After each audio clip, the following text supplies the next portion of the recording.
এরা দেশ চালাবে, এরাই যদি প্রশ্ন পাস করে চাকরি পায় তাহলে দেশের কি অবস্থা হবে? দুর্নীতি তো সবখানেই ঢুকে পড়বে। এখন এরা যদি প্রশ্ন পাস হয়ে আসতেছে তাহলে তো এদের নৈতিকতাটা কোথায় গেল? এরা আসছেই 2 নাম্বারই করে, তারপরে এরা আর কি করবে? দেশের জন্য তো এরা ভালো কিছু নিয়ে আসবে না। স্বপ্ন পূরণের জন্য, সবাইকে নিয়ে সুখে থাকার জন্য, ভালো থাকার জন্য, তো এটা একটা সবার টার্গেট, সবার ড্রিম একটা জব। তো এটাতে যখন মানুষ আস্থা হারাচ্ছে, দেশের প্রতিও আস্থা যাচ্ছে, প্রশ্ন পাস হচ্ছে, এত বড় যারা বিসিএস ক্যাডার হচ্ছে এরা তো সারা দেশটা চালাবে নাকি?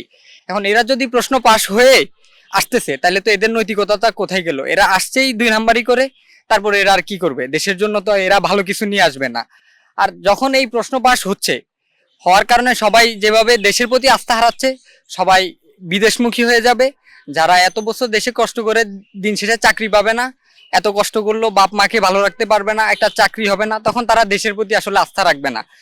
এর ফলে সবাই বিদেশের দিকে যাওয়ার জন্য পড়ে হবে। তো হবে কি, এই জন্য বাংলাদেশ মেধা শূন্য হয়ে যাবে আস্তে আস্তে। মেধাবীরা দেশে থাকতে চাইবে না। এত কষ্ট করে যখন সে একটা চাকরি পাবে না, চাকরি না পাইলে তো তার আর দেশে থাকার দরকার নাই। একটা দেশ তারে যদি একটা চাকরি এখানেও পাস হয়, একটা এত কষ্ট করে পড়াশোনা করার পর চাকরি পাইতেছে না, তো তো মেধা শূন্য দেশ হয়ে পড়বে, এটাই স্বাভাবিক। দেশে থাকতে চাইবে না কেউই।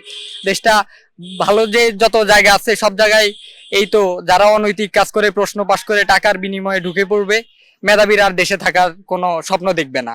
আর তাদের বাবা মা যারা কষ্ট করে এতদিন পড়াশোনা করাইছে, দিন মজুর বলেন আপনি, এত কষ্ট করে স্বপ্ন দেখতেছে ছেলেকে চাকরি পাবে, চাকরি পাওয়ার পর সে ভালোভাবে থাকবে, তার স্বপ্নটাও ভাঙতেছে, বাবা মায়ের স্বপ্ন ভাঙতেছে, তার স্বপ্নও ভাঙতেছে। দিন শেষে সবাই হতাশ হয়ে যাচ্ছে। এই জন্য সবাই আগ থেকে যখন দেশের এত খারাপ অবস্থা দেখবে, দেশের প্রতি কারো আর আস্থা থাকবে না, সবাই বিদেশমুখী হয়ে যাবে। বিদেশে দেখবে আরো ভালো সিকিউর লাইফ, আরো সুন্দর জীবন লিড করতে পারবে, বাপ মা সুখে থাকবে, সে সুখে থাকবে, দেশে আর থাকবে না।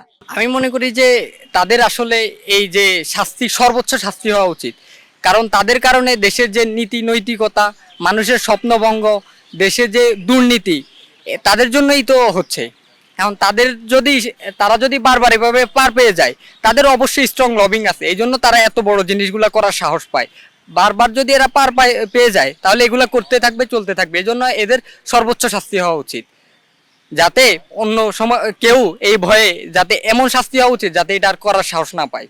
একটা দেশের যে আস্থা, এটা তো সবার কাছে শেষ হয়ে যাচ্ছে, কারণ সবার একটা স্বপ্ন এটা থাকে, সবারই তো স্বপ্নভঙ্গ। সবাই স্বপ্ন দেখে যে ভালো একটা চাকরি করবে পড়াশোনা শেষে, যখন দেখছে তাদের স্বপ্ন তো মলিন হয়ে যাচ্ছে। পড়াশোনা বিসিএস, এই জায়গায় যদি এরা দেশ চালাবে, এরাই যদি প্রশ্ন পাস করে চাকরি পায় তাহলে দেশের কি অবস্থা হবে? দুর্নীতি তো সবখানেই ঢুকে পড়বে।